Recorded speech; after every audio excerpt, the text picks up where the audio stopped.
Le Togo bénéficie de la part du Club de Paris l'annulation de 347 millions de dollars de dettes.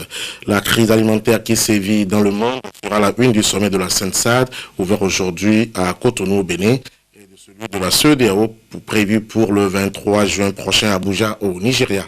La Bourse régionale des valeurs mobilières de l'UEMOA, une opportunité pour les entreprises de la sous-région d'être plus compétitives. Voici pour le sommaire de ce journal de l'économie. Bonsoir madame, bonsoir monsieur. L'atelier national sur la mise en œuvre de la Convention des Nations Unies contre la corruption a clos ses travaux la semaine dernière, après 3 jours d'intenses activités. Issus de diverses couches sociales, les participants ont mené de profondes discussions et échanges qui ouvrent la voie à une lutte féroce contre la corruption au Togo. Mathias Touglo.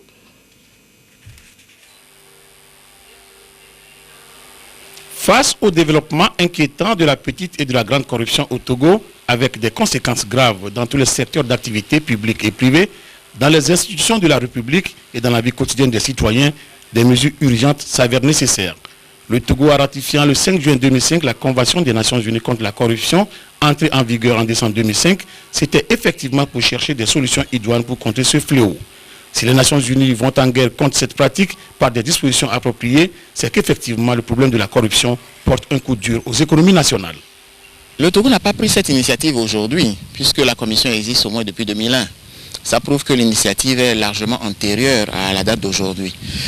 Mais je pense qu'il faut prendre la chose dans la nouvelle vision. Pour lutter contre la corruption, il faut une nette volonté politique.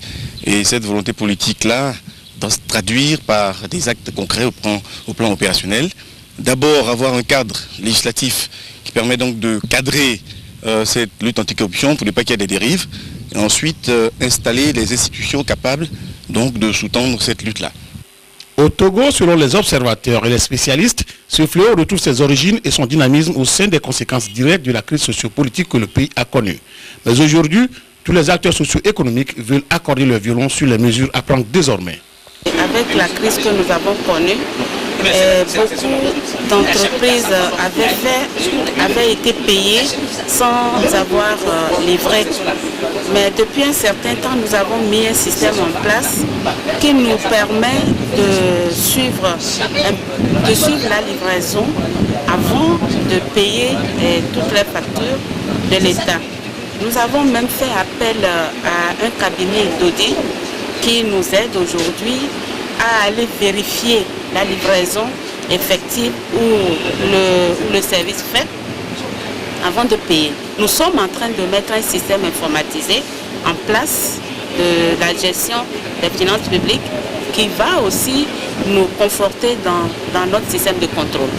Donc aujourd'hui, avec ce système, nous pourrons éviter que des entreprises se fassent payer sans qu'ils aient effectué le service ou sans qu'ils aient fait la livraison. Ce mal qui n'est pas propre au Togo inquiète désormais plus d'un. Et tous les moyens pour le combat seraient un salut. Raison de plus que tous les acteurs soient désormais représentés au sein de la commission anticorruption. Nous avons proposé que la nouvelle commission, mais la nouvelle structure qui sera mise en place pour la lutte contre la corruption au Togo puisse avoir en son sein des représentants du secteur privé, en plus des représentants de l'État et de la société civile, afin qu'il y ait un équilibre dans l'approche à la lutte contre la corruption. Mais surtout, nous insistons aussi sur le fait que les services d'inspection générale qui existent déjà dans les administrations commencent par fonctionner. Ça permettra de diminuer un tant soit peu de certains abus qu'on peut noter à certains niveaux, mais faciliteront également les relations entre le secteur privé et l'administration publique. Le Togo, en s'inscrivant dans cette logique, entend renforcer les capacités d'action de la Commission anticorruption selon les normes internationales aux côtés des nouvelles institutions de contrôle comme la Cour des comptes et l'Inspection générale des finances. L'effort des autorités togolaises dans le cadre des réformes jugées encourageant par le Club de Paris qui, d'un commun accord avec le Togo, a décidé d'annuler 347 millions de dollars de dettes, soit 225 millions d'euros ou encore 147 milliards 375 millions de francs CFA. Le communiqué rendu public jeudi dernier précise que cet accord est intervenu à titre exceptionnel au vu de la capacité de paiement très limitée du Togo, de la contrainte supplémentaire résultant de la forte hausse des prix des matières premières et des produits alimentaires et du constat selon lequel aucun paiement n'est attendu de la part du Togo entre le 1er avril 2008 et le 31 mars 2011. Le Togo s'est donc engagé à affecter les sommes auxquelles les créanciers ont renoncé aux objectifs prioritaires identifiés dans le cadre du document stratégique de réduction de la pauvreté. Le Club de Paris est en fait une organisation créée en 1956 rassemblant 19 des principaux pays industrialisés appelés encore sous le nom de créanciers publics des pays en voie de développement pour tenter de trouver une solution aux difficultés de paiement que l'un de ces pays peut rencontrer. Ouverture ce jour à Cotonou du sommet des chefs d'État des pays membres de la communauté des États sahélo-sahariens SENSAD. Pendant 2 jours, les dirigeants des pays membres vont passer en revue les dossiers examinés par les experts et qui sont relatifs à la libre circulation des personnes ainsi que la sécurité alimentaire. Créée le 4 février 1998 à Tripoli, la SENSAD compte à ce jour 25 États. Après ce sommet, les chefs d'État de la CEDEAO, Communauté économique des États de l'Afrique de l'Ouest, se retrouveront la semaine prochaine à Abuja, au Nigeria. Ce sera la 34e session des chefs d'État préparée minutieusement par le 60e Conseil des ministres. Les images. Le ministre de la Communauté économique des États de l'Afrique de l'Ouest était essentiellement consacré à la préparation du 34e sommet des chefs d'État et de gouvernement qui se tient le 23 juin prochain à Abuja. Les ministres de l'intégration des États membres de la CEDEAO ont en outre traité des questions administratives et financières et bien sûr des questions d'actualité. Notre session se tient à un moment où il y a les chocs pétroliers avec le renchérissement des prix des produits pétroliers et également des céréales et des aliments d'une manière générale. Et ce qui pose problème à tous les États membres, ce qui a entraîné des émeutes de la faim dans pratiquement tous les pays membres de la CEDEAO.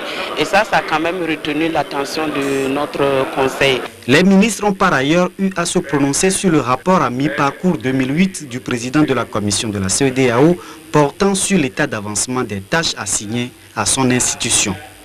Nous sommes satisfaits de la qualité du document qui nous a été présenté et des actions qui ont été menées donc, pendant ces 6 derniers mois par la Commission relativement à l'état économique donc, de la communauté, relativement aux discussions qui ont lieu et aux acquis en ce qui concerne la question de l'énergie, relativement également donc, aux réformes qui ont lieu, aux restructurations qui ont lieu en ce moment donc, au niveau donc, de la Commission. Et donc toutes les actions favorisant l'intégration, à savoir la libre circulation des personnes et des biens. Le président nous a fourni un très bon rapport qui a été acclamé par presque toutes les délégations présentes ici. Il a jeté un coup d'œil sur le travail que nous abattons dans le domaine de la lutte contre les drogues, le domaine des énergies, du gaz, de l'intégration, de la crise alimentaire mondiale, en un mot, sur plusieurs secteurs. Et je peux dire que nous sommes très satisfaits de la direction dans laquelle nous évoluons en tant qu'une seule et unique entité. Le Conseil des ministres a enfin examiné le rapport d'activité du JABA, le groupe intergouvernemental d'action contre le blanchiment d'argent en Afrique de l'Ouest. Il faut rappeler que la CEDEAO a été créée le 28 mai 1975 à Lagos au Nigeria. Au niveau de la sous-région existe également l'UEMOA qui, elle autre, a vu le jour le 10 janvier 1994 à Dakar. C'est un espace économique regroupant 8 pays. Et pour financer les investissements au sein de l'espace a été porté sur les fonds baptismaux la Bourse régionale des valeurs mobilières, dont les activités ont démarré le 16 septembre 1998. Voyons ensemble les opportunités qu'offre la Bourse régionale des valeurs mobilières aux entreprises.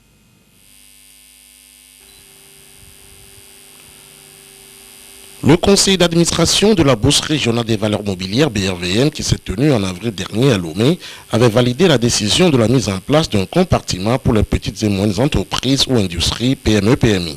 Cet outil devrait permettre aux sociétés de lever des fonds sur le marché régional. C'est donc un avantage pour les PME-PMI des pays membres. Mais la triste réalité, c'est l'absence de sociétés ou entreprises togolaises à la Bourse régionale des valeurs mobilières qui ne compte à ce jour que 38 sociétés cotées. La compétitivité, la transparence et surtout la culture de l'excellence sont des maîtres mots qui, à l'heure de la relance économique, doivent inciter les entreprises à aller sur le marché. Par exemple, dans le port, si on veut construire une entité nouvelle au sein du port pour recevoir des bateaux, par exemple, ce n'est pas en un an qu'on va amortir cet investissement. Il faut beaucoup de temps. Pour cela, il faut de l'argent long. Et seul le marché financier dispose de l'argent long terme, à la capacité de fournir, d'offrir des capitaux longs pour les entreprises. Et comme vous le savez, l'investissement veut dire productivité, veut dire compétitivité. Sans investissement, l'entreprise va tourner à vide. Et donc, toute entreprise a besoin de moderniser. Moderniser son équipe de production, ça veut dire qu'il faut de l'argent. Explorer de nouveaux marchés, là aussi, nous ne le faisons pas beaucoup au Togo. Aller sur le marché financier, c'est quelque part adopter la transparence, adopter la mise en ordre de ses comptes. C'est adopter des critères de gestion sains, accepter je dirais, d'être visible partout, parce que quand on est coté sur notre marché, on est visible dans le monde entier. En fait, quand on va sur le marché, on oblige le chef d'entreprise à cultiver l'excellence dans son entreprise. L'admission à la bourse est un moyen de financement pour les entreprises, soit sous la forme de prêts, soit sous la forme d'émissions publiques de parts de sociétés ou titres qui permettent au grand public d'y investir. L'entrée des entreprises sur la bourse peut également constituer un avantage pour les États. Également, quand on vient sur le marché pour nos États, par exemple, puisque l'entreprise a adopté la transparence, ça veut dire augmenter quelque part l'assiette fiscale, mais aussi, quelque part, plus l'entreprise est compétitive, plus elle va embaucher. Vous voyez combien de Togolais sont au chômage aujourd'hui? Et quand il y a moins de chômeurs, il y a, je dirais, moins de frottement dans la population. Comme vous le savez, chez nous, quand une personne a un emploi, c'est X personnes qui en profitent derrière, et quelqu'un qui a un emploi également, ça veut dire c'est un pouvoir d'achat potentiel, et derrière aussi, c'est toute l'économie, c'est le commerce qui en profite, c'est la sécurité sociale, puis nos parents, nos retraités qui sont là. La Bourse régionale des valeurs mobilières, créée le 18 décembre 1996, dispose d'antennes dans les pays membres. Son capital de 2 904 300 000 francs CFA est souscrit par des acteurs économiques régionaux de l'Afrique de l'Ouest. Pour appuyer les petites et moyennes entreprises ainsi que les petites et moyennes industries PME-PMI dans le cadre de la relance économique au Togo, une structure a été mise en place. Cette structure a pour nom Agence nationale de promotion et de garantie de financement des PME-PMI, ANPGF. Allons à sa découverte avec Mathias Touglo. Dans un contexte économique très difficile face à la place de choix qui revient au PME-PMI, avec une participation de près de 80% au PIB, créer une structure administrative autonome pour accompagner ce secteur n'est que réaction positive pour l'épanouissement de la jeunesse. Avec les difficultés que le pays a connues depuis quelques années, on peut remarquer que les PME ont quelques difficultés pour pouvoir se développer correctement. Bien évidemment, des mesures ont été prises au niveau du gouvernement à travers différentes structures et il est apparu nécessaire de mettre une structure qui fédère de façon globale toutes les énergies pour permettre aux PME de pouvoir évoluer favorablement. C'est dans ce cadre que nous avons un ministère dédié aux PME, mais il est apparu nécessaire d'avoir une structure qui s'occupe spécifiquement donc des porteurs de projets, des petites entreprises et des moyennes entreprises. La NPJF, par le canal des banques, des établissements financiers, assure la garantie, le financement direct et aussi le financement participatif des PME-PMI. Quand les promoteurs arrivent, ils sont accueillis à ce niveau où nous leur posons les questions, où nous discutons avec eux pour savoir au juste ce qu'ils veulent, ce dont ils ont besoin. Après, ils déposent leur dossier auprès de nous et nous l'étudions. Une première étude se fait à notre niveau. Et après la première étude, nous l'envoyons à la direction chargée des études qui fait à son tour une étude approfondie des dossiers qui nous sont présentés. Après cette étude accomplie, nous envoyons un courrier à chaque promoteur qui nous a contactés pour spécifier, pour donner notre réponse à ce promoteur. Cette réponse peut être une réponse positive, cette réponse peut être une réponse négative, comme elle peut être une réponse où on demande au promoteur de venir compléter le dossier qu'il nous a apporté. L'Agence nationale de promotion et de garantie des financements pour les PME-PMI, conformément à son objectif principal, privilégie les secteurs moteurs de la croissance économique, notamment l'agriculture, la pêche et surtout l'artisanat. Justement, sur ce plateau, la directrice de l'Agence nationale de promotion et de garantie et de financement des PME-PMI, Madame Naka de Souza. Madame Naka de Souza, bonsoir et merci d'être venue sur ce plateau. Sans plus tarder, dites-nous succinctement, présentez-nous succinctement votre agence et dites-nous si c'est une structure publique ou privée. Merci, M. Mandao. Permettez-moi tout d'abord de dire mes sincères remerciements au directeur général et à l'ensemble du personnel de votre institution pour l'honneur que vous nous faites en nous recevant ce jour et surtout pour l'opportunité que vous nous donnez de présenter notre structure. Au passage, nous saluons les téléspectateurs qui nous regardent en ce moment. Pour répondre à votre question, je dirais que l'Agence nationale de promotion et de garantie des financements des petites et moyennes entreprises que nous appelons ANPJF n'est nullement une institution à caractère privé. Il s'agit en réalité d'une structure administrative autonome créée par décret numéro 2006-065-PR du 18 juillet 2006 et placée sous la tutelle du ministère de l'économie et des finances. Alors, l'agence a pour mission de contribuer de façon significative à la réduction des problèmes de financement des entreprises en fournissant une garantie pour les crédits accordés aux micro-entreprises, aux PME qui interviennent dans les secteurs porteurs de l'économie nationale. Elle a également en charge d'encourager, de promouvoir et de développer les PME-PMI en fournissant une assistance et des conseils aux opérateurs économiques. Alors, madame, d'une manière générale, comment est-on arrivé là? Est-ce que cela découle-t-il du constat selon lequel les PME-PMI rencontrent des difficultés? En fait, le constat qui a été fait est que le financement de l'économie, de l'activité économique, pas seulement au Togo, mais dans la quasi-totalité des pays de l'UEMOA, repose essentiellement sur un système bancaire dont la politique de crédit est orientée vers les grandes entreprises disposant d'une assise financière confortable et des garanties conséquentes. Cette politique, cette façon de voir les choses ne répond pas forcément à la politique de développement initiée par les autorités nationales dans la mesure où elle ne prend quasiment pas en compte les besoins d'une grande partie de la population. C'est ainsi qu'on assiste à l'exclusion du système bancaire d'une grande partie des opérateurs économiques, essentiellement les PME-PMI. Pour pallier donc cette situation et surtout dans un souci d'éradiquer le chômage, notamment celui des jeunes, le chef de l'État, son Excellence Faure Eswazina Gnassingbé, a, dans sa politique, dans son projet de société, proposé la mise en place de structures d'encadrement à la création d'entreprises. L'agence ainsi créée est donc la traduction dans les actes d'un des engagements de relance économique du chef de l'État contenu dans son programme de société. Et maintenant, comment votre agence compte-t-elle s'y prendre pour remplir sa mission? C'est d'apporter son soutien aux PME-PMI.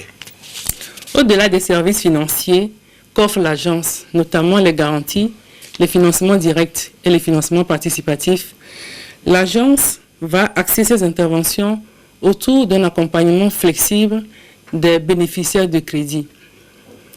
Nous allons également mettre en place un fichier de consultants et de personnes ressources dont la prise en charge des honoraires se fera de façon forfaitaire entre l'agence et les bénéficiaires de ces services. Nous avons également constaté qu'il n'existe pas dans notre pays une base de données sur les PME-PMI. Nous sommes également en train de travailler pour remédier rapidement à ce genre de situation. Il y a un répertoire quand même pour les PME-PMI. Très ancien, et puis bon, ça ne répond pas vraiment au découpage géographique qui existe en ce moment. Donc, pour revenir à votre question, je disais tantôt que nous avons également mis en place un site internet de l'agence qui permet de connaître les PME-PMI de notre pays à travers le monde entier. Nous organiserons également des conférences, des journées portes ouvertes, des rencontres avec tous les acteurs du secteur pour pouvoir discuter, et tout cela aidera, permettra à l'agence de se faire, de répondre aux attentes des opérateurs économiques. Oui, c'est un programme vraiment alléchant. Est-ce que l'agence dispose aujourd'hui de fonds pour l'atteinte de ces objectifs? Oui, en fait, au terme du décret de création de l'agence, les ressources sont constituées par une dotation annuelle budgétaire de l'État, des fonds mis à la disposition de notre institution par les partenaires au développement et également les produits des placements financiers.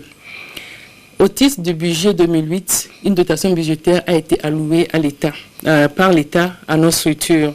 Et cette dotation constitue pour l'instant les seules ressources financières dont nous disposons. Aussi, nous revient. Est-ce qu'on peut avoir le montant de cette dotation? Ce n'est pas le plus important. Mais en tout cas, cette dotation permettra tout juste d'amorcer les quelques interventions dans cette phase de démarrage. C'est pour ça que nous sommes actuellement en pourparlers avec les opérateurs économiques en vue d'obtenir une ligne de crédit au profit de nos populations cibles. On va passer à quelques informations. Quelques informations économiques à présent et qui débutent avec les cours du baril de pétrole orientés à la baisse ce mardi.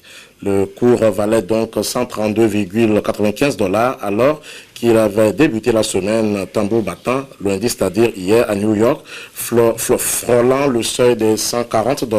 Plusieurs raisons justifiaient cette hausse, dont notamment l'interruption de la production en Norvège et un recul du dollar. Il faut aussi signaler que l'Arabie Saoudite a donné l'assurance d'augmenter sa production en réponse à l'inquiétude globale des prix élevés de l'or noir.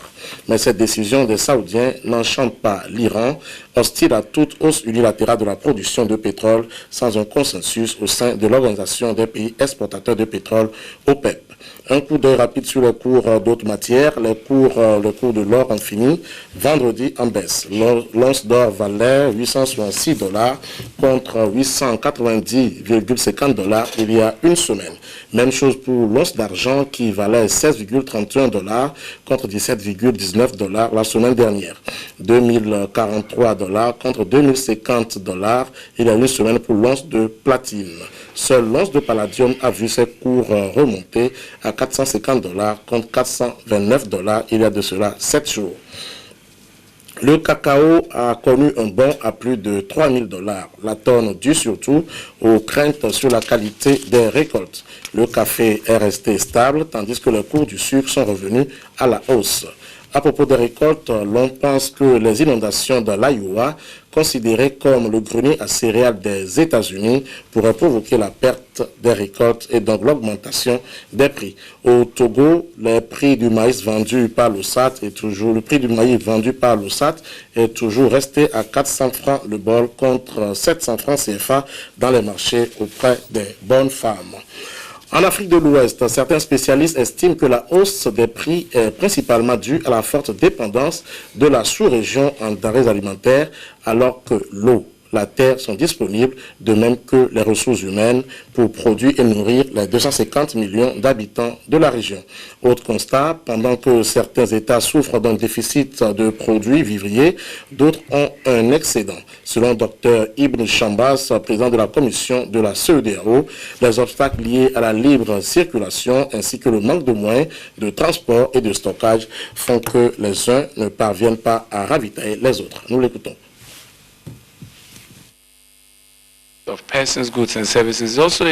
La libre circulation des personnes, des biens et des services est aussi liée à ce problème de la vie chère, parce que ce n'est pas dans tous les pays de la CEDEAO qu'il y a manque de nourriture.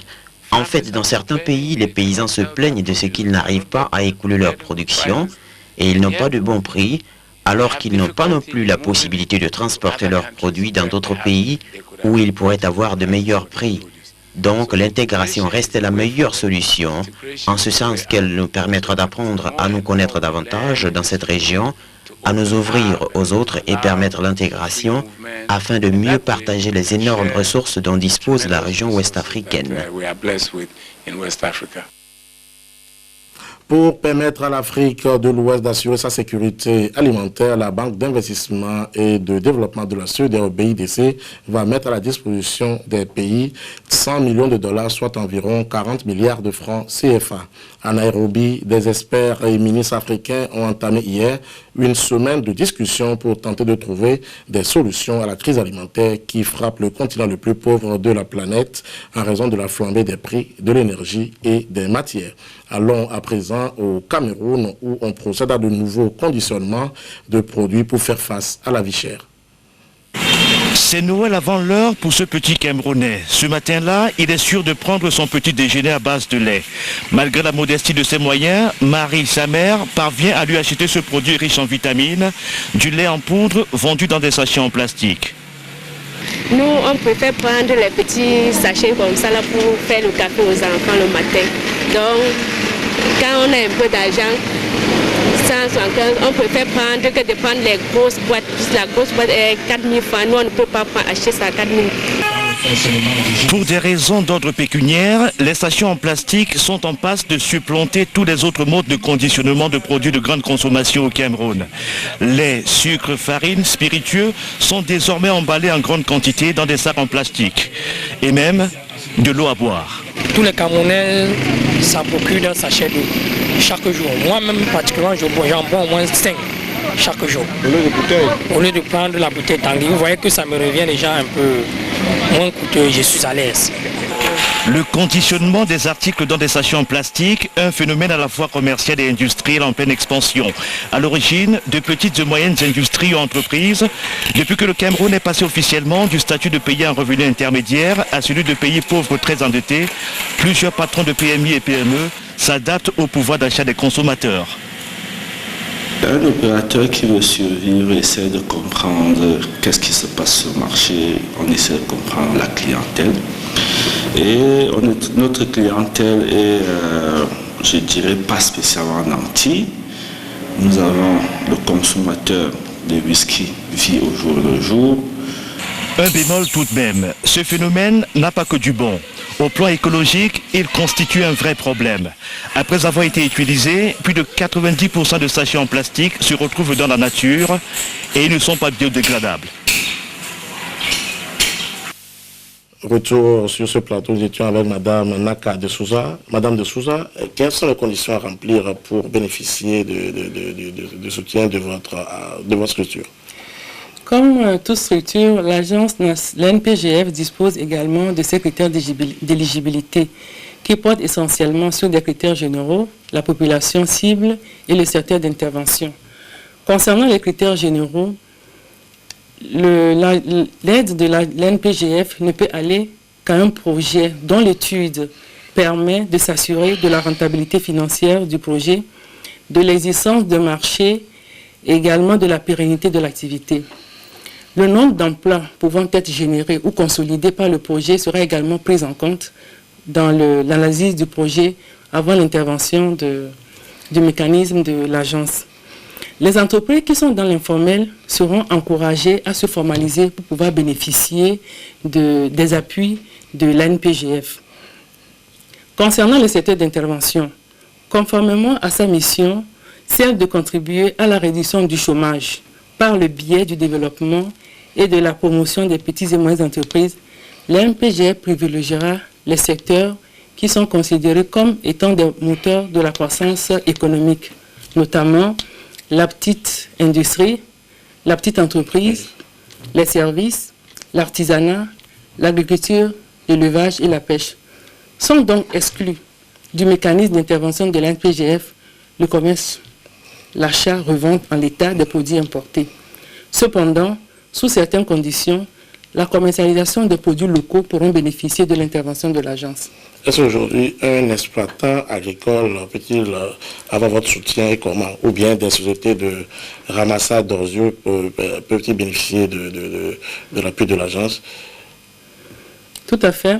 Un exploitant agricole peut solliciter les interventions de l'agence en adressant une demande écrite dans laquelle il précise bien la demande souhaitée. Ça peut être des appuis non financiers, donc un renforcement de capacité. L'agence pourra donc intervenir en lui apportant la formation de son choix ou alors des services financiers. Dans ce cas, il faut rappeler que l'un des objectifs de l'agence étant d'aider les entreprises à mieux se structurer et d'encourager ceux qui exercent dans le formel à se formaliser. Les exploitants agricoles qui viendront vers nous, nous les demanderons de se constituer en groupement pour pouvoir bénéficier de nos interventions. Vous avez parlé des exploitants agricoles et des jeunes diplômés. Oui, bien entendu, les jeunes diplômés. Oui, les jeunes diplômés font également partie de la population cible. Notre mission étant d'éradiquer le chômage, notamment celui des jeunes, vous comprenez aisément pourquoi les jeunes diplômés occupent une place de choix dans une population cible. Concernant les associations de ramassage d'ordures, ils font également partie de notre population cible pour peu qu'ils soient organisés dans une structure formelle reconnue. Et la fourchette pour le financement, ça varie de combien à combien? Ça dépend, les interventions, tout dépend d'abord du projet et de la ligne de crédit disponible. Sinon, les interventions peuvent aller jusqu'à 20 millions de francs CFA par projet. Et depuis le lancement de vos activités, la mi-mai, est-ce que vous avez déjà reçu des dossiers? Tout à fait. Au lendemain des journées portes ouvertes que nous avons organisées les 14 et 15 mai au CASEF, nous avons commencé à avoir les dossiers venant d'abord des porteurs de projets et puis des titulaires de PME, PMI. Les dossiers portaient aussi, les demandes portaient aussi bien sur les appuis non financiers que sur les appuis financiers dans les secteurs d'activité divers. À la date d'aujourd'hui, nous avons enregistré environ une trentaine de dossiers que nous étudions à l'agence. Merci Madame Naka de Souza pour toutes ces informations. Nous poursuivons ce journal. Réunis depuis dimanche en Corée du Sud pour des discussions informelles consacrées à l'envolée des prix du pétrole, les ministres des Finances de 43 pays d'Asie et d'Europe ont hier, dans un communiqué final, exprimé leurs inquiétudes à propos de la situation qui constitue un sérieux défi à la stabilité économique mondiale. Ils n'ont donc pas tort. Les routiers sont en colère en Europe, une colère provoquée par la hausse du prix du carburant. L'Asie, elle aussi, pourrait connaître d'importants mouvements. Tous veulent obtenir des aides financières et un litre de gasoil moins cher. Les images. Frontières paralysées, opérations escargots un peu partout et bouchons monstres. Les routiers espagnols sont déterminés. La grève générale qu'ils entament est illimitée. Ils sont des dizaines de milliers à être excédés parce que depuis le début de l'année, ils doivent payer 35% de plus le litre de diesel. C'est impossible de continuer. On perd de l'argent quand on travaille, explique l'un d'eux. La dernière folie du baril de pétrole indique que cette flambée des prix va se poursuivre. Les camionneurs portugais et français partagent l'exaspération de leurs confrères espagnols. Il faut profiter que les Espagnols soient vraiment en grève et qu'ils bloquent la frontière pour nous faire pareil de ce côté et leur donner un coup de main pour que s'accélèrent les choses. Même en Asie, ça commence à réagir. En Inde, des fonctionnaires du Cachemire ont immobilisé leurs véhicules pour dénoncer l'augmentation de 10% en une semaine des prix du carburant. En Corée du Sud, les camionneurs n'attendent que le feu vert de leur syndicat pour se mettre en grève si le gouvernement ne les aide pas à affronter la situation.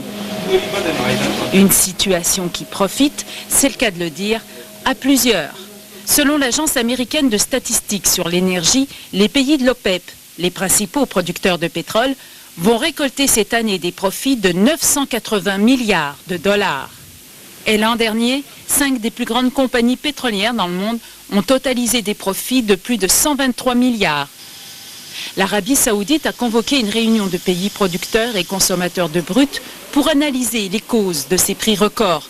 Mais les Saoudiens assurent que le marché est bien approvisionné. Fin de cette tranche d'informations économiques au Togo, en Afrique et dans le monde. Merci d'être resté à notre compagnie. Bonne suite de programme sur La Première. Au revoir et à mardi prochain.